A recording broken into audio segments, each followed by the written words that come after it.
예, 오늘 뭐 얘기를 다 하는 것보다 슬라이드를 그냥, 이런 슬라이드를 만들었습니다. 이 정도예요. 그래서 옛날, 조금 약간, 옛날 슬라이드 제가 다 여기다 넣었어요. 막 때려 넣었어요. 예? 어, 전체적으로 팬데믹 충격에 대한 얘기, 그 다음에 극복을 위한 공유경제, 뭐 궁극적으로 공유경제가 팬데믹을 인류 생존을 위해서 공유경제가 답이다라는 것, 그 다음에 K 공유경제 모델의 특징, 그 다음에 위험 얘기는 스킵을 할 거예요. 그 다음에 한국판 그린 뉴딜. 근데 오늘은 스토리텔링을 뭐 잘하기 위해서 스토리를 잘 짰고 이런 것보다는 각 주제별로 필요하다고 관계된다고 하는 슬라이드 무조건 집어넣어 버렸어요. 네? 그래서 저는 이 슬라이드가 되게 상징적으로 얘기를 많이 해주는데 오른쪽이 미국이고 왼쪽이 한국이거든요. 그리고 2020년 6월, 한국은 5월, 그 5월 8일 날 제가 꽃을 사기 위해서 홍대의 모습이고 거의 한 달 차이로 뉴욕의 이런 시위 이건데 지금 미국이 10만 명이 죽었잖아요. 그 10만 명이 죽은 게 이라크 사망자 22배, 한국전하고 베트남전보다 더 많은 희생자거든요. 이 슬라이드가 엄청나게 많은 얘기를 하는 것 같아요. 근데 그냥 넘어갈게요, 일단요. 네. 그리고 이제 부가적으로 자본주의의 수도, 몇백 년간 자본주의, 그 다음에 100년간의 세계 수도였던 뉴욕이 무덤으로 바뀌는 것, 흑인 사망률이 백인의 2.4배, 이런 어떤 사회 시스템 이런 게 적나라하게 지금 드러나고 있는 거거든요. 그런 반면에 호주의 더 데일리 텔레그래프에서 닥치고 한국해거든요. time to keep calm and Korea on 뭐 이거 많이 쓰잖아요. 두 코리아가 갑자기 동사가 될 거예요. 전 세계 그 언론인들이 한국을 같이 보고 있어요. 3차 대통령 뽑은 줄 알았더니 3차 대전, 세계대전, 지구 방어군 사령관이 보이지 않는 적과의 세계 전쟁, 인류와 바이러스의 전쟁이란 말이에요. 그래서 새로운 세계의 시작 버튼, 새로운 세계가 시작될 텐데 대한민국이 그 버튼이 되지 않겠느냐라는 생각, 이 생각을 가지고 이제 접근하는 건데 지금 세상은 무엇인지 알 수가 없어요. 근데 코로나 바이러스를 그래도 블락 없이 컨트롤하는 건 대한민국이다 보니까 그 어느 나라보다도 미래의 새로운 세계를 제일 먼저 접하는 게가 대한민국일 것이고 공유경제에서도 예외는 아닐 거라 이거죠. 그러면 공유경제, 한국이 먼저 가는 새로운 K 공유경제가 글로벌 스탠다드 공유경제가 되지 않겠느냐. 그래서 일단 당장은 위기 극복, 경제 회복, 도약의 이런 이슈가 있지만 궁극적으로는 인류가 생존하고 지속 성장하고 공동체, 새로운 경제 체제, 새로운 라이프 스타일. 근데 저는 이제 몇 번 말씀드렸지만 세계 사람들이 지금 포스트 코로나 때에 세계 질서가 어떻게 될 것인가 얘기를 하면서 많은 얘기를 하는데 공유 경제 모델만큼 구체적인 게 없다고 봐요. 그래서 우리가 공유 경제를 밀면 되겠다 싶어서 어찌됐든 새롭게 세상을 시작해야 된다고 하는데 박원순 시장이 표준 국가를 만들자 이랬는데 실은 1845년도에 지금 표준 그 철도 궤도가 1845년도에 만들어졌거든요. 근데 그게 지금 수백 년 동안 이렇게 표준이 돼서 오는데 어찌됐든 이런 어떤 리셋이 일어나는 이 시대에 우리가 뭔가를 잘한다고 하면 기존 질서가 아닌 새로운 질서의 주역이 될 수 있겠다. 그리고 뭐 이제 그런 현상, 코로나 바이러스 때문에 현상 드러나는데 이 그래프 되게 많이 보셨잖아요. 밑에 그래프를 많이 봤을 텐데 위에 그래프는 이 그래프 위에 있는 그래프하고 똑같이 있는 그래프예요. 그래서 보면 예를 들어서 뭐 무비티어 또 망해버리고 그 다음에 온라인 그로서리가 최고고 뭐 이렇거든요. 오늘 비타민 바 만드는 친구를 만났는데 그렇게 잘 팔린대요. 한 달에 1년에 30억씩 판대요. 지금 대학 다니면서 어찌됐든 이런 어떤 변화를 볼 수 있는 그래프들이 여기저기 많이 나오는데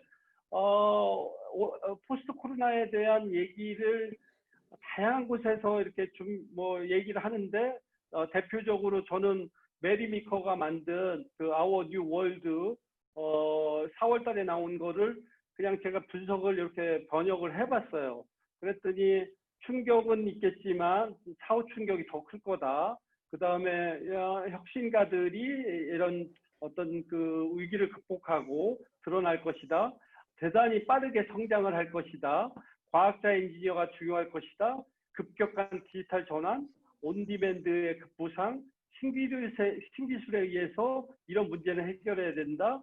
그 다음에 헬스케어 이런 쪽이 아주 의미 있을 것이다. 그리고 결론적으로 세상은 그렇게 쉽게 끝나지 않을 것이다. 그래서 하지만 삶은 많이 달라질 것이다. 뭐 이렇게 이제 어떻게 진행되고 앞으로 어떻게 대기할 거 이런 얘기 했지만 그러면 해법은 뭐냔 말이지. 오케이 뭐 각각의 얘기를 이렇게 했지만 궁극적으로 구체적인 해법, 새로운 질서의 모델, 새로운 경제 모델, 새로운 라이프 스타일, 이런 사회 이런 것도 무엇이 될 것인가? 저는 이제 시민 중심의 경제 모델, 환경, 사회 이 가치도 강조하는 혁신 기술 활용한 것. 이게 결국에는 뭐 제가 아전인수격인지 모르지만 결국에 공유경제 얘기 같아요. 공유경제. 네? 그렇게 해갖고 그리고 이제 오늘 아침에 오늘 강의를 위해서 제가 키워드를 쫙 만들어 봤거든요.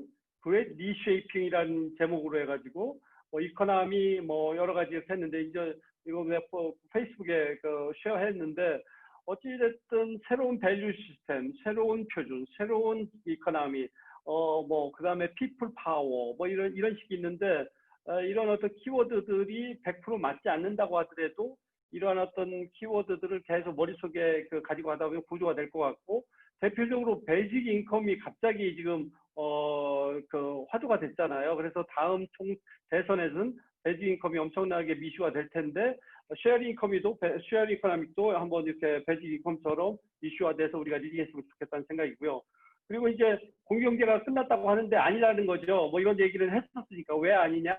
뭐 에어비앤비가 다 에어비앤비, 위워크 이런 것들이 다 공유경제 최고로 알았는데 무너지니까 이런 플랫폼이 무너지니까 공유경제가 아닐 거라고 얘기하는데 착시 효과도 꽤 있다는 거죠. 왜냐하면 호텔 사업자 공유 숙박 플랫폼 봤을 때 지금 저기 명동에 가면 호텔 사업자들 다 문 닫았어요.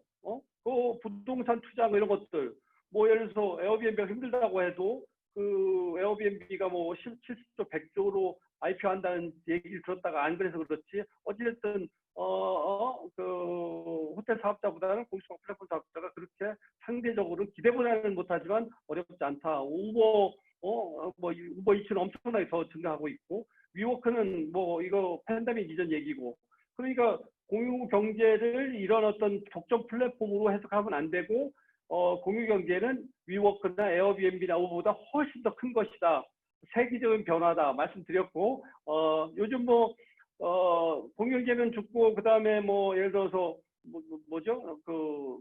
구독 경제는 살고 서큘러 경제 이거 다 공유 경제 얘기예요. 우리 얘기했던 것처럼 위기가 2008년 우리 예번에 했으니까 빨리 넘어갈게요. 금융 위기 때 공유 경제가 쓴 것처럼 공유 경제가 효율화하는 경제거든요. 한마디로 얘기하면. 그러면 경제가 안 좋으면 안 좋을수록 그 효율성과 가격 대비 성능을 따진단 말이에요. 그러면 처음에 유유자로 시작했지만 이 크라이시가 크면 클수록 공유 효율 경제가 더 주목을 받을 거고 공유 경제가 더 클 거란 얘기죠. 그래서 이제 이거는 새로운 슬라이드를 넣은 건데 저희 위험 얘기지만 인류가 수천 년 동안 지금 소셜 인터랙티브를 해왔어요. 이 바이러스 때문에 이렇게 사람들이 소셜 컨택을 포기하지 않을 거라고요. 그러면 글로벌 여행이 줄면 국내 여행이 늘게 되어 있다는 얘기고요. 그래서 이제 저희가 위험 얘기를 하는 건데 공유 숙박, 공유 경제에서 에어 공유 숙박이 기존에는 이런 거죠. 여행 숙박이었다면 지금 2세대 공유 숙박, 여행 대신에 여행을 넘어선 온 디맨드 주거라는 포지션이 이렇게 바뀌는 거거든요. 그러니까 공유 숙박도 코로나 때문에 이렇게 바뀌는 것처럼 다른 분야도 이렇게 바뀌어서 공유 경제가 지속될 것이다 라는 얘기 하는 거고요. 그 다음에 이제 이런 어떤 논리는 제가 공유 숙박을 하고 있어서지만 비포 팬데믹, 그 다음에 웹스터 팬데믹의 이 시장을 분석을 하다 보면 분명히 이런 어떤 기회적인 요소가 나온다는 얘기죠. 그래서 이런 새로운 패러다임을 잡을 수 있다. 그래서 무작위 와해 가속의 시대가 아니냐 이런 얘기하고, 그다음에 이제 정부가 공유경제를 활용해가지고 극복해보겠다는 것도 이런 시류에 만든다는 얘기고, 유유자원을 활용하기 때문에 빠른 실행과 효과를 볼 수 있고, 시민 참여가 핵심이고, 그다음에 플랫폼 이용하고, 그다음에 이제 여러 가지 이슈들이 있는데 고민을 많이 하고 있어요. 개인은 어떻게 변할까? 기업은 어떻게 변하고, 정부는 어떻게 변하고, 개인 중에 사람들의 어떤 경제 민감성, 뭐 이런 것들, 이런 고민들을 막 제 머릿속에 여러 가지가 있는데, 실은 이 생각은 하면 할수록 결론은 공유경제다. 시민 중심으로 갈 것이고, 혁신 기술 중심으로 갈 것이고, 그리고 경제적 가치뿐만 아니고 사회적 가치, 환경적 가치를 볼 것이고, 그 다음에 결국에는 개인들이, 시민들이 변화를 드라이브 할 텐데, 앞으로는 경제적 가치보다도 사회적 가치와 환경적 가치를 바탕으로 둔 어떤 라이프 스타일, 소비 행태가 바뀔 것이기 때문에 이것이 소비자가 바뀌면 모든 것이 바뀔 것이다. 지금 온라인 주고장터인데 엄청나게 지금 한 이슈더라고요. 당근 마켓뿐만 아니고. 그래서 저번에 이제 아나바나 운동을 좀 우리가 진행합시다 이렇게 얘기했는데, 이거는 정말 우리 그 협회 차원에서 진행을 했으면 좋겠어요. 그래서 목요일 날 위험 때문에 기재부 서비스 과장님이 오시는데 그런 얘기를 좀 해볼까 생각을 하고 있습니다. 기기 이코노미 때문에 노동력이 유연하게 움직이는 것도 있고요. 그 다음에 직원 공유는 뒤에 가서 좀 얘기할 거예요. 저는 되게 직원 공유가, 예를 들어서 위험 같은 경우도 디자이너가 필요한데 프리랜서를 가끔 쓰기에는 좀, 그 퀄리티를 이렇게 보장 못해. 그러면 근데 우리가 4대 보험까지 다 들어주면서 하기는 그만큼 이렇게 일은 많지 않아. 그러면 몇 개 기업이 어떤 그 디자이너를 한 명을 같이 공유하면서 4대 보험 비용, HR 관리 이런 거 같이 쓰면서 이렇게 나눠서 직원을 공유하는 거 되게 모델이 좋은 것 같고요. 공유 미용실도 얘기를 했고, 공유 주방 엄청나게 기대되는 거고, 오늘 저기 비타민 바 하는 친구 얘기 들어보니까 이미 이런 그 매니팩처링, 음식 만들고 이런 것들도 다 공유로 진행이 되고 있대요. 실질적으로 현장에서는. 그런 모델들이 공유 경제라는 이름으로 되어 있지 않지만, 이번에 얘기 말씀드렸고, 일자리 모든 문제를 해결하기 위한 위기 극복하고 문제를 해결하기 위해 공유 경제가 해법이다. 경제를 제곱으로 만들 수 있다. 그 다음에 이제 이거는 지금까지 이제 공유 경제가 지금의 팬데믹의 상황을 극복하기 위한 것으로 얘기했고, 공유 경제가 미래다. 지구의 입장에서 보면 지금 팬데믹은 실은 감기거든요. 그래가지고 쉬고 있어요. 그래서 치유와 오존층 복구, 그 환경 보호, 그 다음에 사회는 사람들은 더 오래 살고, 더 20배 그 코로나로 죽는 사람보다도 환경이 좋아가지고 살 수 있는 사람이 더 많으니까 사회는 더 안전해지고, 테러가 없어지고, 평화가 도래되고, 환경적으로 좋아져, 사회적으로 좋아져. 그 다음에 이제 여기 안 썼는데 기본소득, 모든 사람이 평등하게 지금 경제적으로 경제력에 상관없이 지금 돈을 벌고 있는 거거든요. 기본소득으로, 그러니까 재난소득으로 경제적인 불평등이 사라진 거, 일시적인 거 하지만. 그래서 환경적, 사회적, 그 다음에 경제적으로 모든 것이 해결되는 모델이 지금 보이고 있는 거거든요. 그럼 근본적인 해법이 뭐냐? 팬데믹은 계속될 거라고 얘기한단 말이에요. 공유경제가 이미 인류 생존에서 필요한다고 했고, 과잉생산, 과잉소비를 극복하기 위해서 공유경제가 있어야 될 거고, 경제제도도 지금 문제를 해결할 수 있는 게 공유경제였고, 사회도 공동체를 위해서도 공유경제가 필요하다고 그랬고, 그래서 왜냐? 공유경제가 경제가치를 중요시하지만 사회적 가치와 환경가치를 이미 강조하고 있었고, 그 다음에 무엇보다도 사람들이 편리하게 다양한 걸 누릴 수 있기 때문에 이 흐름을 멈출 수 없다. 그런데 코비드 때문에 경제 중심의 생각이 사회적 가치, 환경적 가치도 같이 하는 쪽으로 바뀔 것이다. 이 지금 코로나 바이러스가 클라이밋 체인지, 우리가 어디로 가야 될지 하는 길을 제시하고 있다. 공유 경제는 인류 생존과 지속 성장을 위해서 기존의 자본주의, 과잉생산 이런 어떤 문제점을 해결하는 길이다라는 거고요. 반복하는 거예요, 계속요. 그 다음에 배타적 소유, 자동차 하나 가지고 95%가 안 쓰고 있는 거거든요. 거의 95%는 그냥 섞이고 있는 거예요. 그런데 소유하면 소유 대신에 공유를 하면 9대에서 20대를 우리가 줄일 수 있기 때문에 자원을 낭비하지 않을 수 있다라는 것. 그래서 한국이 이제 공유경제가 위기를 극복하고 그 다음에 미래를 위해서도 공유경제가 길이다라고 했을 때 그러면 이런 팬데믹을 거친 다음에 이 팬데믹을 컨트롤하는 한국의 관점에서 K 공유경제를 만들면 이게 글로벌 경제일 거라, 글로벌 스탠다드가 될 거라는 관점이죠. 왜냐하면 사람들이 한국만 바라보고 있어요. 새로운 표준이고 국뽕이라서가 아니고 뭐 지금 한국이 몇 가지 뭐 드라이브 스루니 혁신적으로 했지만 지금은 그러한 피상적으로 드러나는 거를 보는 게 아니고 뭘 보냐면 한국 사람들이 저렇게 어떤 새로운 위기 상황을 대처하는 능력 그거에 대한 거로 이제 그 관점이 달라졌거든요. 그래서 K 방역을 K 공유경제로 가자, K 공유경제로 제국 코리아로 가자. 뭐 결국에는 공유경제는 기술 중심이고 혁신 기술 중심으로 공유경제를 만들고 이 공유경제는 그린 디지털 뉴딜의 모델이 될 것이고 이게 제대로 되면 제국 코리아가 되고 이 제국 코리아 모델은 제국 사회의 어떤 미래의 글로벌 그런 모델을 제시할 수 있지 않겠느냐 이런 거고요. 그래서 이제 첫 번째 공유경제는 멈출 수 없다 거대한 흐름이기 때문에 변화의 주체는 소비자. 근데 저번에 했던 거 다 하는 거 같네. 근데 어쨌든 사용자가 유니버스의 중심이다. 이런 얘기거든요. 이게 저번에 쓰지 않았던 슬라이드. 왜냐하면 개인은 스마트폰에 엄청난 컴퓨팅 파워를 가지고 있고 엄청난 난리지를 가지고 인터넷 그 다음에 엄청난 네트워킹 파워를 지금 가지고 있는 거거든요. 그러니까 유저는 슈퍼진이에요. 슈퍼시티진이라고요. 그런데 네트워크 연결돼 있고 그러니까 모든 사람이 슈퍼맨인 상황에서 연결돼 있으니 결국에는 이 시민들이 드라이브하는 이 변화를 누가 막을 거냐 이거죠. 새로운 라이프 공유 라이프 스타일이고요. 편하게 다양하게 경제도 누릴 수 있고 소비를 다양하게 할 수 있고 실적인 가치 중시하게 된 거란 말이에요. 우리가 드릴은 구멍의 가치를 만들기 위한 것이 드릴을 뽀다분하게 하려고 하는 게 아니잖아요. 근데 옛날에는 드릴을 우리가 사고 싶어도 저기 어디 가서 빌릴 수가 없었단 말이에요. 근데 공유경제가 확대되면서 여기저기 드릴도 마음대로 원하는 구멍에 원하는 크기를 원하의 어떤 그 파워 이런 걸 살 수 있게 됐으니까. 그리고 이제 그 라이프 스타일도 사서 탄다 해서 빌려 탄다 해서 이제 지금은 테슬라가 오히려 쉐어링을 하는 거거든요.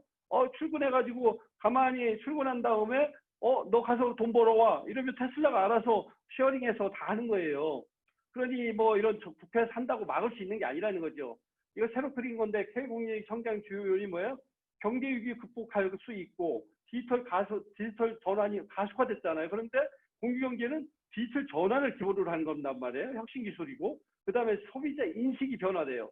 소비자 인식이 옛날에는 경제 했는데 이제는 사회적 가치, 환경적 가치면 그게 공유경제잖아요. 그러니까 이런 것들이 연계가 돼가지고 공유경제는 포스트 코로나 공유경제는 엄청나게 성장할 수밖에 없다. 그다음에 소유가 중심이었다면 이제는 이 사람들이 뭔가를 소유해서 누린다 해서 공유해서 누린다. 그 다음에 공유가 아니고 접근한다. 이런 소유, 공유, 접근에 대한 새로운 것들이 오고 그 다음에 그러면 왜 사람들이 소유가 의미가 없어졌냐면 옛날에는 뭔가 소유하면 그 소유로부터 오는 즐거움이 되게 오래 갔어요. 근데 지금은 빨리빨리 변해. 핸드폰도 핸드폰이 성능이 안 좋아서가 아니고 스타일이 바뀌어서 하잖아요. 그러니까 내가 뭔가를 핸드폰 얘기가 별로 좋지 않은데 왜냐면 개인적인 거니까 차 같은 걸 사서 소유해가지고 오랫동안 소유해서 즐거움 얻기보다는 금방 스타일이 바뀌니까 공유해서 다양한 것을 누리는 게 훨씬 나아요. 그러니까 소유의 즐거움을 주는 시간보다도 오히려 소유가 버든이 되는 시대. 그래서 공유를 통해서 하는 것이 효율적이고 더 좋다, 편하다. 이제 두 번째가 이제 시민 중심 얘기했고요. 가야 할 길이라고 하는데 우리 잘 몰랐는데 길을 제대로 얘기해야 되고 시민 중심의 경제. 근데 온라인에서 미디어가 일반 사용자 미디어가 기존의 방송국을 대체한다고 하면 그 공유 경제는 시민 중심의 경제인데 기업은 기업대로 가치를 만드는 대신에 시민들이 경제적 가치를 만드는 걸 확대하는 거기 때문에 이거는 기존의 경제에다가 시민 중심의 경제가 합쳐져서 두 개의 경제가 되는, 그래서 제곱 경제 전체 파이를 키울 수 있다. 그러면 GDP로 봤을 때 소비가 10대 팔던 10대 팔리던 게 한 대밖에 안 팔리면 이게 GDP가 줄 거 아니에요. 줄 수가 있지만 실은 경제적인 거 아니잖아요. 뭐 차 사다가 뭐 90%는 안 돌리고. 그래서 기존 산업 경제는 아주 경제적으로 덴시티를 좋아질 거예요. 하지만 그러면 사람들이 10대 차를 사던 돈을 한 대밖에 안 사면 나머지 9대 돈이 남으면 그거는 다른 쪽으로 뭐 자기 개발을 한다든가 여행을 한다든가 이래서 아주 그 지속 성장 가능한 새로운 경제 쪽으로 돈을 쓰게 될 거란 말이죠.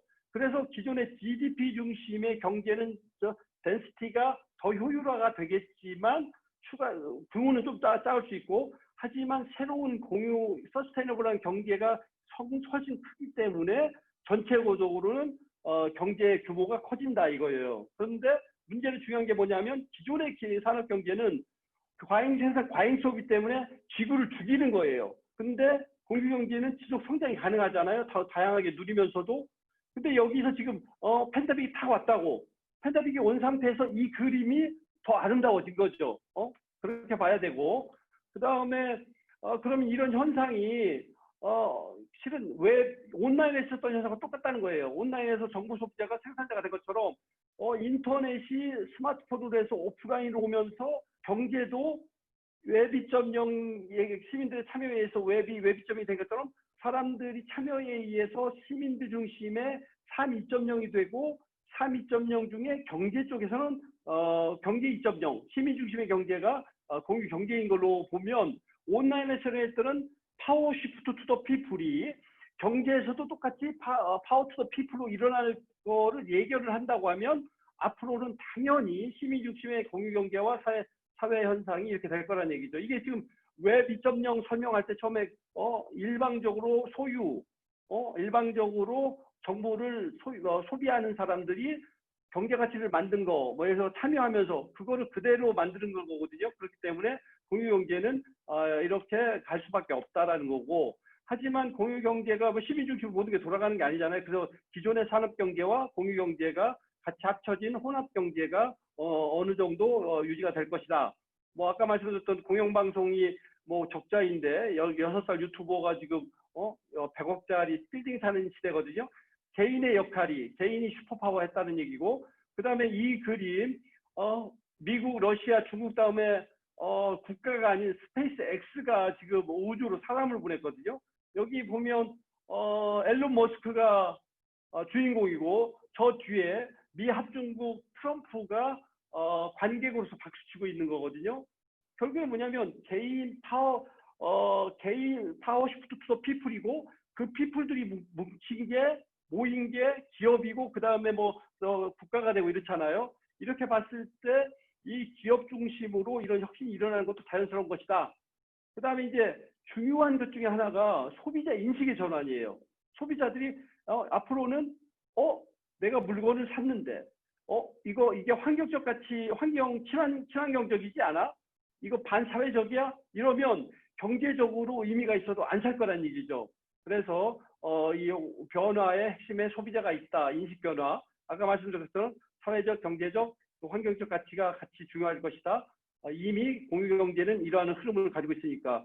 그래서 공유경제의 사고 체계나 이런 것들을 봐서도 공유경제는 이런 흐름을 가져갈 것이다. 그 다음에 이제 네 번째가 혁신기술 기반 4차 산업 자꾸 얘기했는데 4차 산업 혁명이 경제적인 모델로 드러나는 것은 공유경제이기 때문에 4차 산업혁명보다도 공유경제를 위로 보고 경제의 변화를 봐야지 단순히 경제의 툴인 산업의 혁명으로 봐서는 안 된다는 얘기고요. 특히나 블록체인과 인공지능은 공유경제의 게임 체인저이고 라켓 엔진이다. 자세한 얘기는 안 드리고요. 그 다음에 공공 플랫폼 얘기를 나오는데 플랫폼이 중요하면 중요해질수록 공공성이 또 강조되는 거기 때문에 실은 공공성, 플랫폼 독점, 플랫폼 조합주의, 열린 협동조합, 이런 얘기는 자연스러울 것이다. 그래서 이제 경기도 디지털 뭐 SOC 컨소시엄 모집이 나왔는데 가칭 공공 배달 앱으로. 그래서 제가 나름대로 효율성, 기업의 플랫폼의 효율성, 그다음에 그 정부 플랫폼의 공공성, 그다음에 이거를 뭐 혁신성, 이런 것들을 어떻게 이거를 효율적으로 효율성과 공공성을 같이 돌아가게 하는 생태계로 접근해야 되는데 여러모로 가능성이 있지 않는가 하는 생각을 하고 있고요. 단순하게 공공 앱을 만들면서 민간을 침해하는 게 아니니까. 그 다음에 그래서 이제 플랫폼사 폼사할 때 기업 플랫폼, 조합 플랫폼, 공공 플랫폼, 탈중앙 플랫폼, 혼합형 플랫폼 이런 것들이 있는데 어찌됐든 이 화두들이 대단히 많이 우리가 급부상할 것이다. 그 다음에 지금 플랫폼이 이제 공유경제가 시민중심의 경제인데 플랫폼, 독점 플랫폼 모든 걸 다 가져가는 문제를 어떻게 해결할 것인가. 그다음에 이 혁신의 가치를 공평하게 나누는 게 또 이제 그 베이직 인컴하고 관련된 거거든요. 그래서 이제 이런 것들하고 화두가 될 거고, 그래서 위험해서 옛날에 토큰할 때 이런 것들을 했다라는 거, 이 그림 되게 중요한 그림 같아요. 커뮤니티와 컴퍼니가 합쳐진다는 거거든요.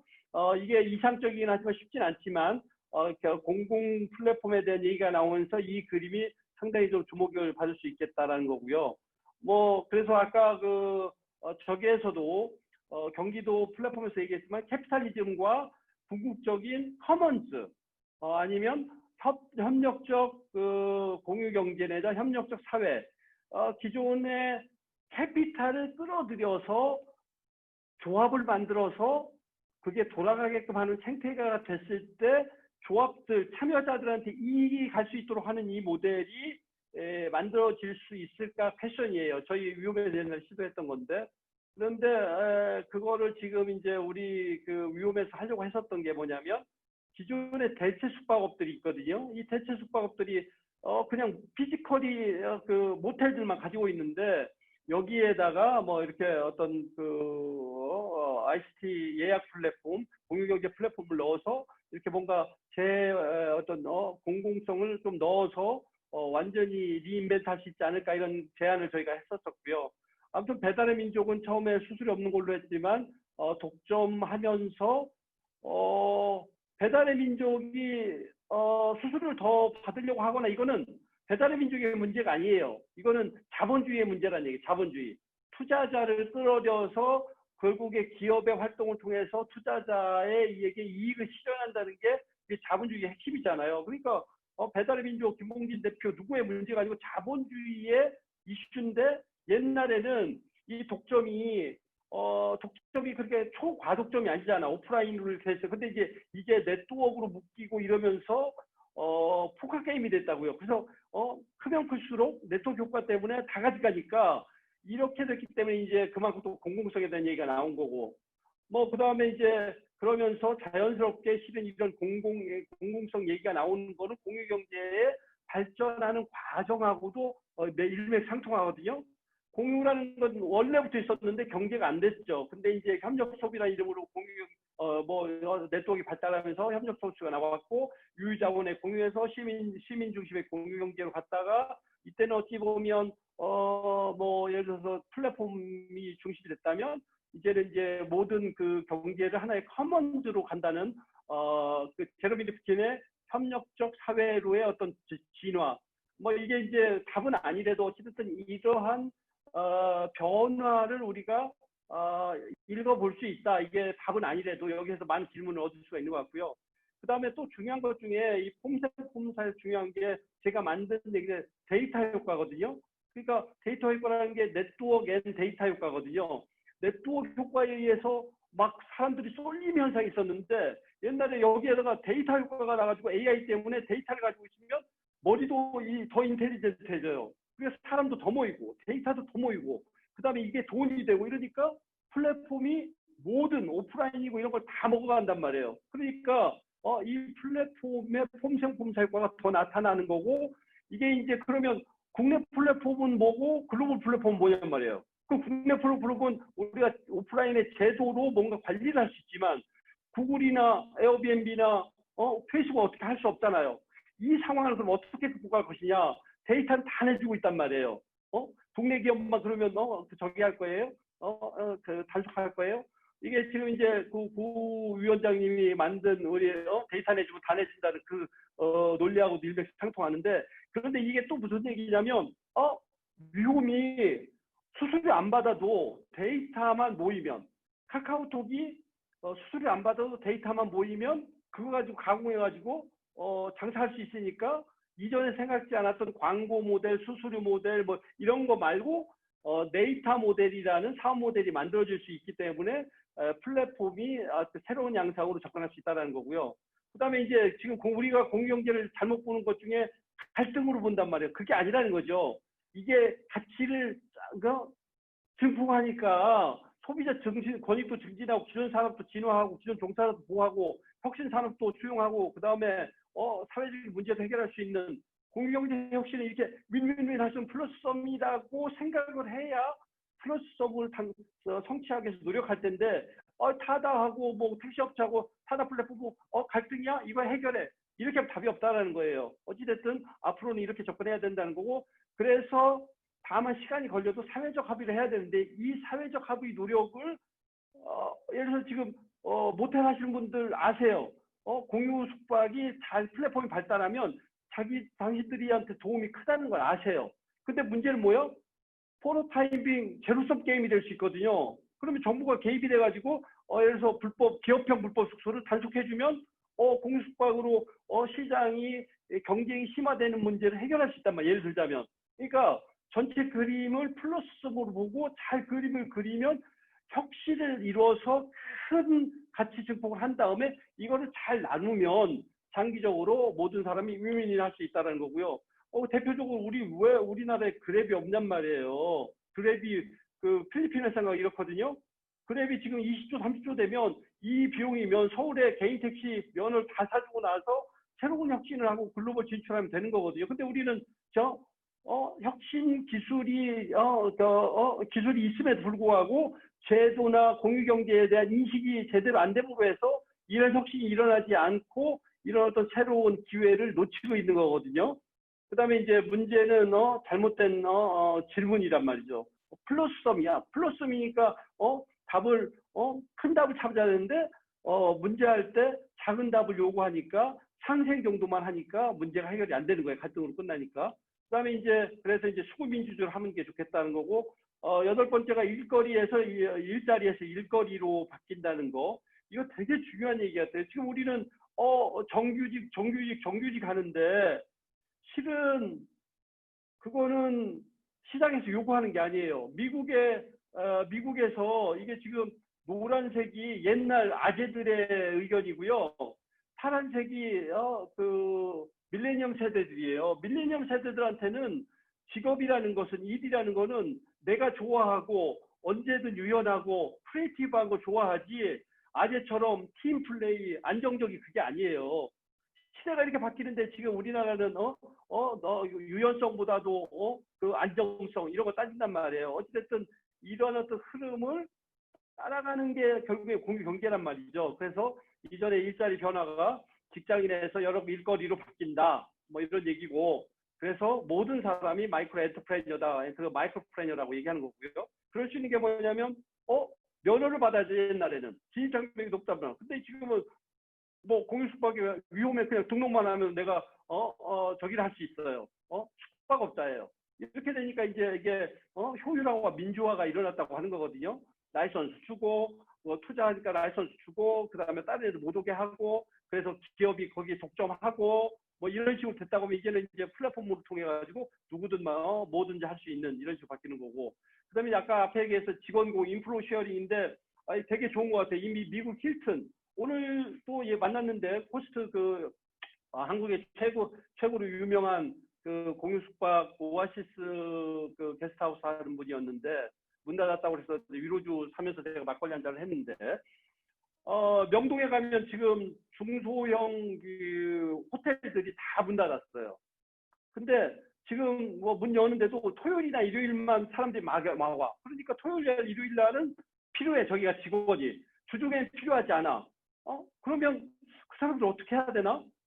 이러기도 저희 못 하는데 이게 좋다는 거죠. 월요일, 화요일 날은 레스토랑, 수목은 학원, 금토는 호텔. 근데 이 레스토랑하고 학원하고 호텔이 이 사람의 4대 보험을 들어주고 그 다음에 이 각각의 회사는 자기가 필요한 요일에만 이렇게 쓰는 거거든요. 그래서 되게 요즘 최근에 공유 경제에 그 공유 주방하고 이거가 되게 마음에 와닿는 것 같아요. 그다음에 이제 공유 경제는 한계 비용 제로다. 그러니까 돈 하나 안 들이고 우리가 음원을 가지고 카피해가지고 계속 만들어 찍어내듯이 공유 숙박 같은 경우도 내가 옛날에 호텔 사업하려면 호텔 뭐 부지 만들고 라이선스 받고 짓고 인테리어 하고 막 이렇게 했어야 되잖아. 그러다가 코로나 같은 거 오면 그냥 싹 망해버리잖아요. 그런데 유유자원 집에 빈 방을 엮어서 하면 그냥 엮는 데는 돈이 안 들잖아요. 그러니까 마치 음원을 하나 만들어 가지고 카피할 때 비용 안 드는 것처럼 그렇게 해가지고 우리가 사업을 할 수 있기 때문에 한계 비용 제로의 공유 경제는 엄청나게 기회일 수 있다. 뭐 그 얘기한 거고. 그다음에 신뢰가 중요하다는 거. 신뢰 경제, 신뢰 경제. 모르는 사람들이 스트레인저들이 신뢰를 통해서 경제가 되도록 하니까. 그래서 온라인 신뢰와 오프라인 신뢰가 이렇게 상호작용을 된다. 그다음에 이제 11번째가 공유 주체가 시민 중심이라고 얘기했잖아요. 근데 시민 중심의 경제가 공유 경제의 핵심이지만 B2B, G2G로 이렇게 확산되는 상황이에요. 특히나 B2B 쪽은 그 규제를 피해갈 수 있어요. 그래서 예를 들어서 이번에 정부가 그 코로나 사태를 극복하기 위한 방안으로서 공유경제를 활용한다고 했는데, 뭐 그런 거죠. 생산 설비를 같이 쓰는 거예요. 이런 식의 모델이 대단히 기회가 있을 것이다라는 거고, 그래서 시민 주식의 공경제라고 하는데 B2B, B2C도 있고 B2B도 있고 하는데 그게 뭐야? 틀린 거 아니야? 이렇게 하는데 핵심은 시민 중심의 시민 중심이지만 이러한 모델들이 시민의 편의나 이런 것들을 위해서 확장하면서 B2B나 G2G로도 확장한 것이다. 근데 결론은 이제 규제예요. 만능 규제 시스템, 연능 규제로만 바꾸면 된다. 뭐 이 비유를 여러 가지 있는데 같은 옷 다른 몸이거든요. 10살 때 옷을 그냥 주구리장 입으라는 거잖아요. 아무튼 규제 특구 순통 이거 잘 돼야 된다는 거고, 저는 말씀드렸죠. 중국의 이 규제 문제를 해결한 중국의 이런 어떤 시행착오, 이거를 독재 그 중국 공산당이 이 정도로 이런 시행착오, 이런 자전거 뭐 무덤 이런 것들을 용인할 정도로 공유경제는 그만큼 그런 시행착오를 감내할 만큼 가치가 있는 것이다. 그래서 이제 창발의 자유를 헌법적으로 보장하자. 이거 구 변호사님은 아신 얘기고, 타다 뭐 위험 얘기는 넘어갈게요. 넘어가고 그 다음에 이제 5분 안에 끝낼게요. 죄송합니다. 자, 그래서 쉐어링 이코노미하고 K 쉐어링 이코노미, 글로벌이냐 로컬이냐 모노폴리냐 이걸 정리를 좀 하고 있어요. 그래서 이거 같이 정리했으면 좋겠고요. 그러니까 비포 코로나, 포스트 코로나, K 쉐어링 이코노미. 그래서 앞으로는 제가 그 슬라이드를 영어로 다 만들 거예요. 그래가지고 영어 글로벌리 이런 것들을 공유하려고 생각을 하고 있고요. 한국판 뉴딜 이거 저번에 얘기했던 거고요. 그 다음에 모든 것이 디지털 전환됐다는 거 말씀드렸고, 이게 중요한 건데 디지털 가속화라는 게 이게 그 온라인 헬스케어를 처음 사용하신 한 사람은 34% 미국, 그 다음에 온라인 에듀케이션 38%가 처음이에요. 뭐 쇼핑 처음 하는 사람 수분 한 21%. 그러니까 이게 그러니까 줌이 막 올라가고 넷플릭스, 아마존이 올라간다고 해서 줌은 저렇게 올라가고, 그 다음에 전 세계 모든 항공사들의 밸류를 다 합쳐도 줌을 못 따라간다네요, 이게요. 이게 지금 현재 상황이에요. 그래서 이게 이제 제가 그림을 그리다 말았는데, 디지털 트랜스포메이션이 일어나면서 새로운 위용 같은 그 새로운 기회가 있을 수 있고, 에어비앤비는 생존의 이슈가 있고, 시어스나 이런 오프라인 이런데 호텔들은 죽음 계곡으로 갈 거고, 엄청난 지금 익스포넨셜 액셀레이트, 그러니까 그런 변화가 지금 있다라는 거고요. 그 다음에 이제 저번에 언급이 안 된 건데 디지털 트랜스포메이션은 부족하다는 거예요. 왜? 디지털 트랜스포메이션은 침팬지가 인간이 되는 거예요. 근데 디지털 빙의가 된다는 거예요. 그러니까 예를 들어서 월마트가 아마존이 되기가 쉽지 않다는 거예요. 아마 월마트는 오프라인 디지털 트랜스포메이션 시도하고 있고 아마존은 처음부터 디지털 빅으로 접근했거든요. 그러면 디지털 트랜스포메이션 X택이에요. 그래서 예를 들어서 트래블을 한 사람들이 테크놀로지를 수용하는 게 트래블택이에요. 그런데 위홈은 트래블택이 아니고 텍 트래블이에요. 처음부터 디지털 빙이라는 존재로 시작해서 사업 영역이 트래블 쪽인 걸로 이렇게 바뀌어야 되는 것 같아요. 그만큼 디지털 트랜스포메이션이 현상이 큰데 그거를 받아들이는 기업은 그냥 트랜스포메이션을 해서 안 되고 디지털 빙으로 해서 해야 되는 거고요. 10년 동안 변화할 게 지금 1년 만에 압축됐거든요. 이 얘기는 무슨 얘기냐면 그만큼 기회가 크고 그만큼 위기가 클 수 있다는 거죠. 그러니까 지금 엄청난 기회의 요소가 막 그냥 꽉꽉 잠재 있는 겁니다. 그리고 이제 그 페이스북 보셨는지 아시겠지만 지금 언택트란 말이 되게 괜찮은 것 같아요. 근데 디지털 컨택 갑자기 코로나가 오니까 디지털 컨택 전에는 그러니까 코로나 전에는 디지털 컨택이 늘어났지만 피지컬 컨택이 중심이었고 갑자기 락다운 하니까 디지털 컨택 위주로 가고 피지컬 컨택 없었다가 락다운이 좀 풀리니까 사람들이 피지컬 컨택에다 디스턴스 컨택이 소셜 컨택이 있었고 그다음에 버추얼리 막 이렇게 줌 쓰고 이런 거는 실은 SNS 하는 거 좀 다르단 말이에요. 그래서 버추얼 컨택이 생겼는데 궁극적으로 위드 코로나, 애프터 코로나, 포스트 코로나에는 그래도 피지컬 컨택이 메이저고요. 그 다음에 기존의 디지털 컨택도 좀 더 강화되고 버추얼 컨택은 좀 더 강화되고 디지털 컨택은 더 확대돼가지고 결국에는 피지컬 컨택이 중심이 돼 다양한 컨택들이 이렇게 많아지고 깊어지면서 딥 컨택이 되고 전체적으로 이 컨택의 규모는 경제 규모고 액티비티의 규모거든요. 그래서 포스트 코로나 이후에 엄청나게 성장할 수 있는 가능성이 있는데 문제는 뭐냐?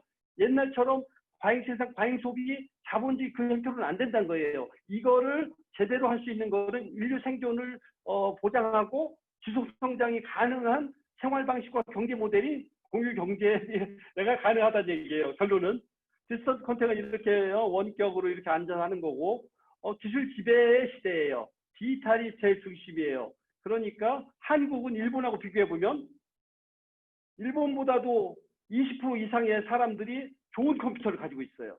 네트워크도 좋아요. 활용도도 높아요. 결국에는 일본하고 한국하고 비교해 보면 일본은 없는 거예요. 왜? 디지털이 아날로그예요. 이제는 디지털로 원격 그 강의가 대학에서 강의하는 만큼 영향이 있어요. 근데 한국은 양쪽을 다 잘할 수 있는데 일본은 양쪽을 다 못하단 말이에요. 그러면 게임 끝난 거죠. 그래서 버추얼과 리얼이 이렇게 같이 묶이는 원라인 또는 노라인으로 간다는 거하고 그러면 한국이 지금 스마트폰이 아주 발달돼 있음에 불구하고 경제 GDP로는 작은데 팬데믹 때문에 디지털 시장이 아날로그 시장이 그대로 임팩을 주기 때문에 한국의 GDP가 빠르게 성장할 거라는 거고요. 여러 가지 변화를 이제 회복되는 모델들을 얘기했는데 한국은 막 이렇게 급성장하는 나이키 모델이 아니고 이렇게 할 수도 있지 않은가? 그다음에 이제 제르미 큐핀이 공유경제에 대한 얘기를 하면서 뉴딜 얘기, 그린 뉴딜 얘기를 했는데 정말 이분 인사이트가 대단하거든요. 그래서 한국의 연설 내용 제가 30분 늦어서 죄송한데 7시 35분인가 미리 공부해야 되는 걸로 해서 제가 이거 링크 보내드렸으니까 한번 봐주시고요. 그 다음에 최근에 제가 관심을 갖는 게 칼 폴란이거든요. 칼 폴란이 연구소라고 있어요. 그분 링크도 보내드렸는데 이 공유 경제하고 대단히 일맥상통해요.